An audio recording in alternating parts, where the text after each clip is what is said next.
receive blessings.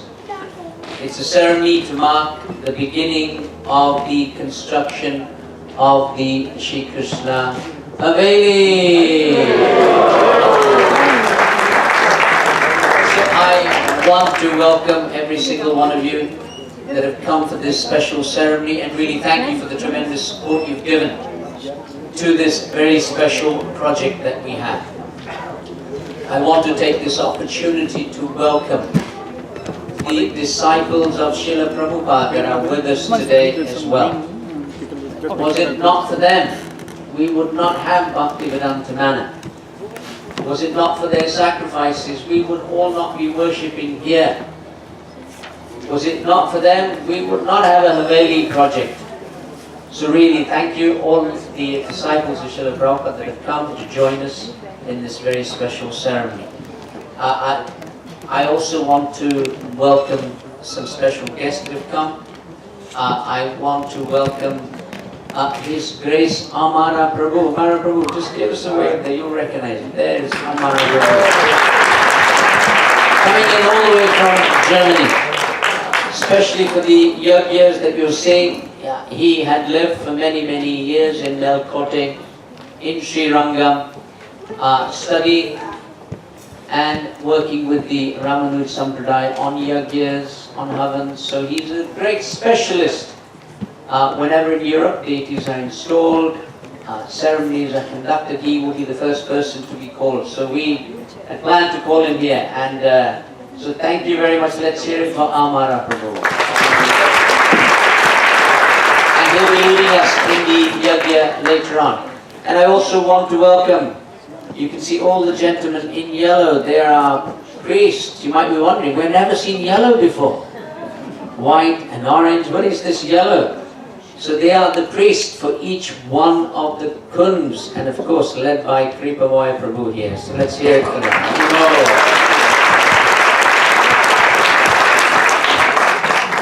And last but not least, I want to welcome two very special guests that are with us for this very special occasion, and it wouldn't be special without them really, and we are so fortunate that they could both be here for this special occasion.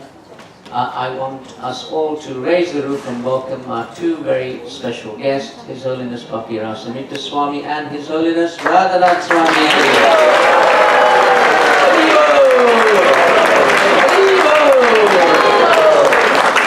We'll be hearing from them later on as well. First, as we begin the proceedings, I want to welcome to the stage the Managing Director for Bhaktivedanta Manor, His Grace Gauri Prabhu.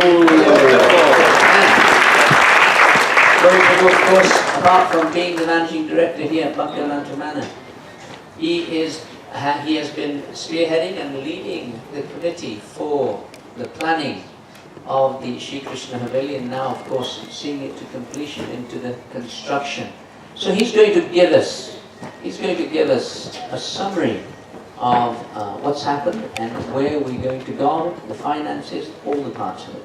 Come on. Hare Krishna. Hare Krishna.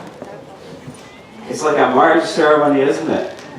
It's like a wedding at the manor between you and the Sri Krishna Haveli.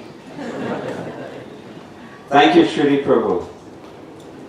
Krishnaya Vasudevaya Hare Paramatmane Pranataklesha Nashaya Govindaya Namo Namaha. I have 5 minutes and I have a lot to say to you, and I'm going to do it within 5 minutes. But first, before I do that, I want to just mention and give tremendous thanks to the team that worked with me on all of these matters. These gentlemen are available every day, continuously, whether they're at work, whether they're on family vacations, wherever they are. They're full avail to working on the Haveli, attending meetings throughout the week, getting on with the endless service with regards to pushing forward to the completion of this Haveli. My team are made up of Rameshwar Das, Rameshwar Prabhu. Is he here today? He's in the car park today. This is the character of these gentlemen. So he's out helping in the car park. And then Dilip Bhai, who's also not here, probably serving somewhere else. Kaushik Pasel, who's also In the car park. This is the Sevan Mukata. Face is always facing Krishna and service. Pranabandhu Prabhu, of course Shruti Prabhu, and Nilmadhav Prabhu. And together we're working endlessly and continuously for this Sri Krishna Haveli. This is the final push. Nothing has ever come easy to us here at Bhaktivedanta Manor. Back in the 80s, it was the big push to keep the temple open. Over 10 years, public inquiries and marches in central London just to keep the temple open. Then for 5 years, we were pushing to have a home for our cows. An agricultural building in an agriculture area of the Green Belt seems simple enough. But we had to push very hard. And through public inquiries, until finally permission was granted. And now for the last 9 years, we've been pushing for the Sri Krishna Haveli, our temple, to have a roof over our heads at Bhaktivedanta Manor. You may remember, in past, we just would have a marquee, we just have this marquee in the summer to manage with our numbers and to manage with our functions. And the council asked us, you have a marquee every summer, and I think that we need to regularize that. And so if you just put in a planning application for it, then we can work on that so that we can just regularize it. And what happened when we submitted our planning application? It was refused. And for a tent, we went to appeal. We went to an inquiry. And what happened? We lost. We couldn't even have a tent. But we as a community of people just kept on pushing until finally, after a public consultation, endless hurdles and hoops to jump through, we got the full planning permission granted in February of this year, 2017. 9 years of pushing. Now's the final push to completion. You've all most generously contributed and pledged. We have to get from 6 million to 9 million still. So that we'll have a final push in terms of raising that extra fund. And of course, the push that now is required to get this building up here and opened for future generations of Krishna devotees. Something on the costs and contractors. Back in 2016, we thought of what our requirements were. Before that, children had drawn pictures of what it could possibly be. And then we asked for a costing on it from cost consultants we'd begun with. Sorry, it's just my wife wondering where I am again. Let's just put her on silent. My hand's even shaking doing this, but anyway. Yes, she's just like everyone else's wife. Unrelenting. So, initially when we asked cost consultants, all right, how much is this going to cost us? Do you remember what they said? Have a guess. 10 million. Okay, well that's a good start, but it was they said between 6.6 to 8.8 million should do the job. We thought, how we're going to find that? So anyway, we went on to we got the whole tender package together, we had planning permission, we put it out to 6 contractors to see if they'd be interested in doing it. They all came back with a level of interest, and they gave what was considered their initial costing of what it might be. And this was without the detail. Those figures came back very nicely at between 4.3 million and 7.3 million. And we thought, yes, we're going to do this. Great. But then when we put the full tender out, with all the details, incomplete to all the contractors, then they come back with their final costings between 9.8 and 12.4 million. Anyway, it's quiet now, eh? We were also in a state of shock. We then pursued individual meetings with each of the contractors, and immediately two pulled out. What it led to was then a serious conversation with two, and then which became one. And out of them all, we decided that we would pursue, moving forward, with a firm, a big company called Vascroft, who some of you probably know. The reason we decided to work with them was because through all the meetings, their attention, communication, and enthusiasm was above and beyond all others. The quality and detail in all of their submissions to our cost consultants and architects were very, very good. They were the ones promising the shortest program of delivery of 69 weeks. Most importantly to us, they were completely flexible to what we now require to do, was the initiative of value engineering. How to bring this cost to an affordable level that we could raise in order to build this facility.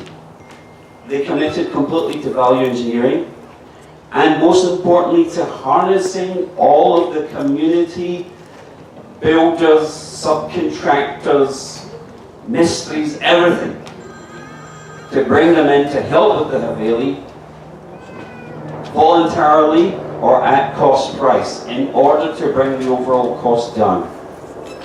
So recently, we signed a letter of intent, which means, okay, we're now really serious about this, but however, till we get to where we need to be with regards to the value engineering and the overall cost, we're not entering into a contract.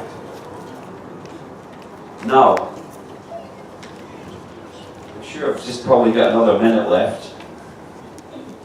Importantly, and for us, why the Haveli? In 1965, an Indian Swami arrived on the shores of America, alone and penniless. He brought with him spiritual knowledge, the spiritual knowledge and tradition of Bhakti to the West.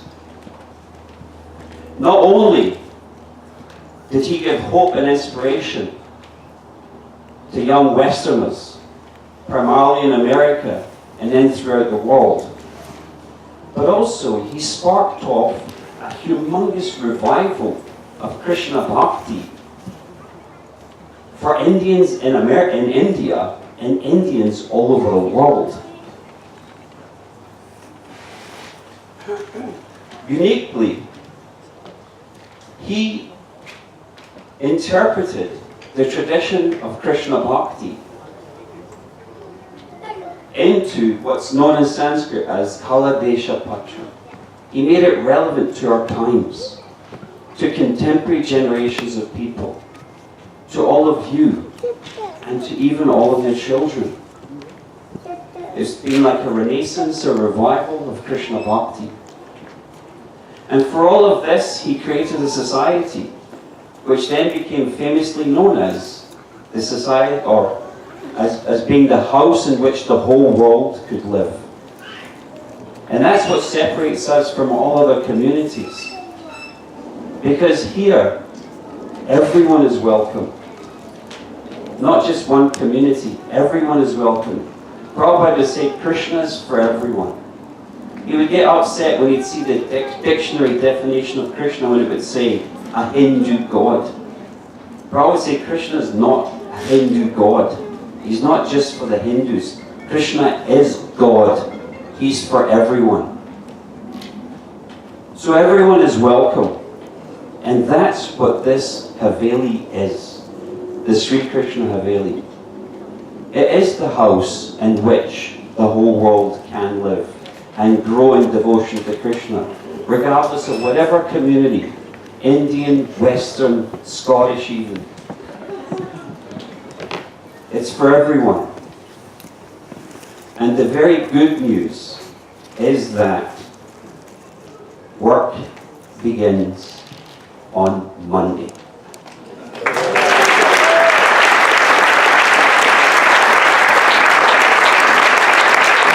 I know it's Janmashtami, but on Monday morning you'll see some hoarding going up and some big machinery arrive here at Bhaktivedanta Manor to begin the initial work of the construction of the Sri Krishna Haveli. Thank you very much. Hare Krishna.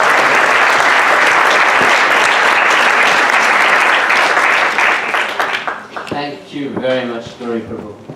And exciting news. Monday, we have the yajna on Sunday, and Monday the contractors arrive. Can't be any better than that. I also want to welcome to our assembly here a very special guest, His Holiness Atmanivedi Maharaj. And you all know him.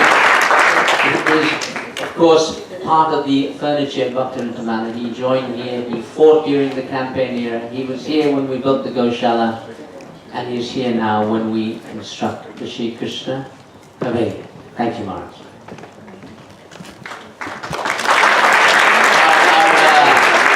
Our program today, just you may be wondering, we're sitting down here, we're doing that very shortly. I'm going to invite one of our speakers to come and address us, and then all of you will have an opportunity to take part in the Abhishek, and Sundarananda Prabhu will quickly announce on that side when we begin that. And as soon as the Abhishek is finished, so all of you will have that opportunity.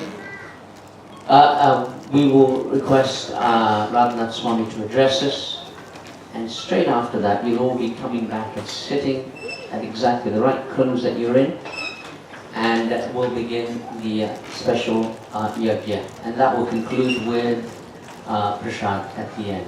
I just want to take the opportunity to thank our main coordinators for this event. It was an idea initially that Pranabandhu had thought of in our team, and he built a team around himself. So the main coordinators that have been putting this function together is Pranabandhu, Yashoda, Sutta and Mayush Prabhu. Let's hear it for them.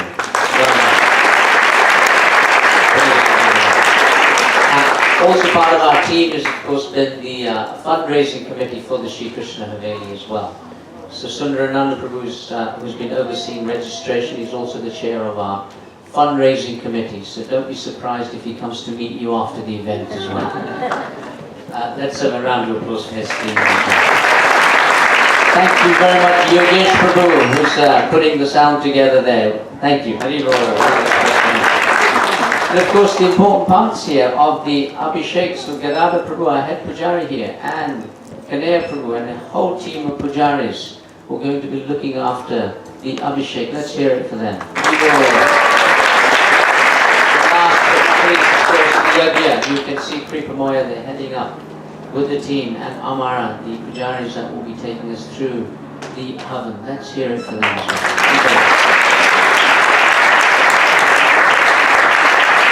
The men in yellow. I wish. I wish, as I said. I'll take this opportunity now to welcome one of our special guests, His Holiness Bhakti Rasamita. Please come and address us here. Hare Krishna.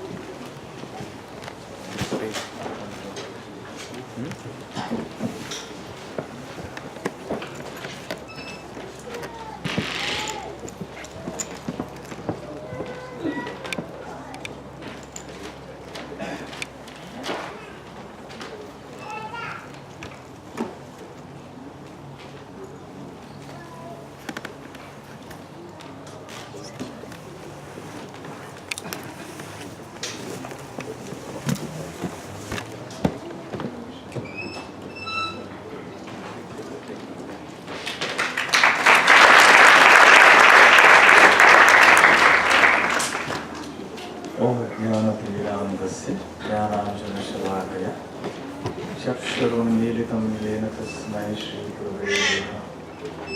श्रीचैतन्यमनोभीष्टं स्थापितं येन भूतले स्वयं रूपकदा मह्यं ददाति स्वपदान्तिकं। वन्देऽहं श्रीगुरुं श्रीयुतपदकमलं श्रीगुरुं वैष्णवांश्च श्रीरूपं साग्रजातं सहगणरघुनाथां साद्वैतं सावधूतं परिजनसहितं कृष्णचैतन्यदेवं श्रीराधाकृष्णपादान् सहगणललिता श्रीशाखान्वितांश्च नमो ॐ विष्णुपादाय कृष्णप्रेष्ठाय भूतले श्रीमते भक्तिवेदान्तस्वामिनिति नामिने नमस्ते सारस्वते देवे गौरवाणि प्रचारिणे निर्विशेषशून्यवादी पाश्चात्यदेशिकारिणे जय श्री कृष्ण चैतन्य प्रभु नित्यानंद श्री अद्वैत गदाधर श्रीवासादि गौर भक्तवृंद हरे Krishna Krishna Krishna Hare Hare Hare Ram Ram Ram Hare Hare. Hare Krishna. I was asked to speak on the significance of the Swati Nakshatra Homa and Yajna. We are going to have today on this occasion where we herald the beginning of the construction of the Sri Krishna Haveli project, a fire yajna. We see 5 kunds in front of us. We are also going to have an abhishek of the murti of Srila Prabhupada and also of the lotus feet of Sri Sri Radha Gokulananda. The abhishek is an essential part of the worship of the deity of the Lord or of his pure devotee acharyas. So the abhishek is an expression of our devotion. It is an essential ingredient of the process of worship. And the fire yajna is also like that. The fire in the sacrificial arena is considered to be the mouth of the Supreme Lord through which he accepts our offerings. Yajna vai Vishnuho. Yajna is the way to satisfy Lord Vishnu. And accompanying all of this will be the Sankirtana Yajna, the chanting of the holy names of the Lord, which is the best way to please Lord Krishna, and particularly in this age. Now, why this Swati Nakshatra Abhishek and Hom? Nakshatra, as you know, means a constellation as per the Vedic astronomy. And Swati is the name of one of the constellations in nakshatras. Swati is derived from the word Su and Ati. Su means good or beneficent, and Ati means very much. So the Swati Nakshatra is considered to be a very beneficial, beneficent constellation. It is interesting that it is under this nakshatra that one of the very interesting and unique incarnations of the Lord, Lord Narasimhadev, appeared. As we know, Lord Krishna appeared in this unique form which was half man and half lion, and he is known as Narasimha. So he appeared on this nakshatra in the month of Vaishakh, in the fortnight of the waxing moon, on the 14th day of that fortnight. Similarly also Garuda, the eagle carrier of the Lord, appeared under this nakshatra. Saraswati Devi, the goddess of learning, appeared under this nakshatra. Traditionally in India, in many of the Narasimha temples, we will find a grand abhishek of Lord Narasimhadev's deity happening every Swati Nakshatra, which is approximately once a month. And when that happens in the month of Vaishakh, that is the appearance day of Lord Narasimha. So during the fire yajna, we will also have a portion dedicated to Lord Narasimhadev, because he is Bhakti Vigna Vinashaka. He is the one who removes the obstacles in the path of our devotion, and whatever obstacles there may be in the path of rendering service to Him. We will also be having the lotus feet of Sri Radha Gokulananda coming in the form of a small silver crown. Now, many of us have the experience of going to a temple for darshan, and then the pujari holds this crown on our head. And if you look carefully, you will see there are 2 feet there, the impressions of 2 feet. And those 2 feet are the lotus feet of the deity, of the Lord. And it is called the Shatari. Now it's interesting how the word Shatari came about. It comes from the word Shata, or the Shata Vayu. Vayu means wind. It is said that when the child is in the womb of the mother, it remembers its previous life. It also remembers that it has a duty to surrender to Lord Krishna. It is very conscious of this fact. However, when the child is born, there is a certain vayu, or a certain air or wind that forms a sheath around the child. That's called the Shatavayu.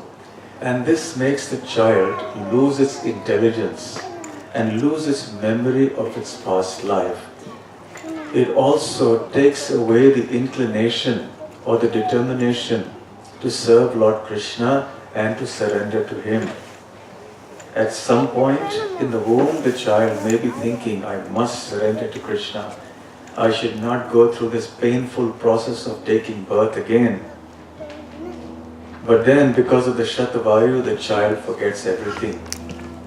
There are, however, exceptional personalities who have managed to counteract this Shatavayu. We hear, for example, in the Srimad Bhagavatam of Jada Bharat. He was King Bharat in the previous life. And somehow or the other, because of attachment to a deer in the forest, he was reborn as a deer. And then again he was born and he was known as Jada Bharat in the human form. So he remembered his 2 previous lives.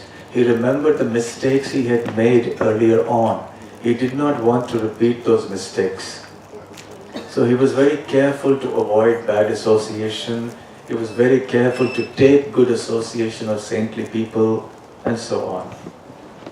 There is also the famous example of Shukadev Goswami, the celebrated speaker of the Srimad Bhagavatam to King Parikshit. It is said that when he was in the womb of his mother, being afraid of the Shatavayu, which would place him into Maya or illusion, he was very reluctant to come out of his mother's womb. And he remained inside for 12 full years. And naturally, when that happens, the parents and others are going to get very, very anxious. And the father was not an ordinary father. He was Srila Vyasadeva, the compiler of all the Vedic literature, and an incarnation, a Shakti-avesh avatar of Lord Krishna. Even at Vyasadeva's request, the child refused to come out. Ultimately, Vyasadeva had to go to Dwarka and bring Lord Krishna, and only then did the child, having received reassurances from Krishna that he would not fall into Maya, he would not be subjected to the ill effects of the Shatavayu, did the child agree to be born. And then as soon as he was born, because he was free from Maya, he renounced the world and went away. So there are instances of this sort. Now, these are extraordinary, exceptional situations. What about ordinary folk like us? How can we counteract the influence of the Shatavayu that impacted us so drastically when we were in the womb and especially at the time of birth? So therefore, Shata needs an enemy who can conquer it, who can conquer illusion. The word Ari refers to an enemy. So Shatari means the enemy of this illusion or ignorance that is brought about by this wind at the time of birth. So the lotus feet of the Lord are the best agents, so to speak, for giving us fearlessness, for driving away all inauspiciousness, for bringing about once again in our minds and hearts the consciousness of the Supreme Lord, for reviving in us once again those spiritual ideas that we have had in the mother's womb. So it basically gives us that mercy of the Supreme Lord. So that is the significance of the 2 feet of the Lord on that silver crown that will come. And we will be having darshan of that very shortly. Now, in Sanskrit it is also called Paduka. Paduka means the footwear. Now, we all know from the Ramayana that when Lord Ramachandra went into the forest, because his father had given a boon to Mother Kaikeyi, he was in Chitrakoot. Bharat, the younger brother of Lord Ram, was very keen to have Lord Ram back in Ayodhya. He went with many other sages and the army and a large retinue of people. But Ram was steadfast in his resolve to remain in the forest.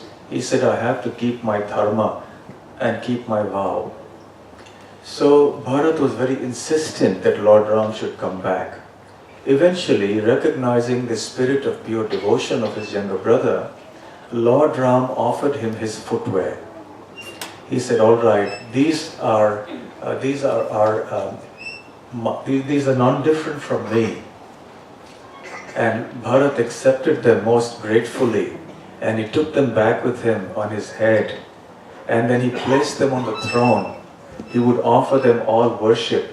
And he considered that Lord Ram, through these padukas, was actually giving protection to the whole kingdom and to the whole world. So that is the purpose of the Shatari. The Shatari gives all of us protection. It gives us mercy. It brings us closer to the lotus feet of the Lord, which are the ultimate objective of our life. So the next time we go into the temple and we see the pujari coming and placing the Shatari on our head, we can remember this little episode of Bharat and Lord Ram. And we can petition the Lord for protection and mercy. So with regard to today's ceremony, both the fire yajna as well as the Shatari are being involved here because we are praying for the auspiciousness of this event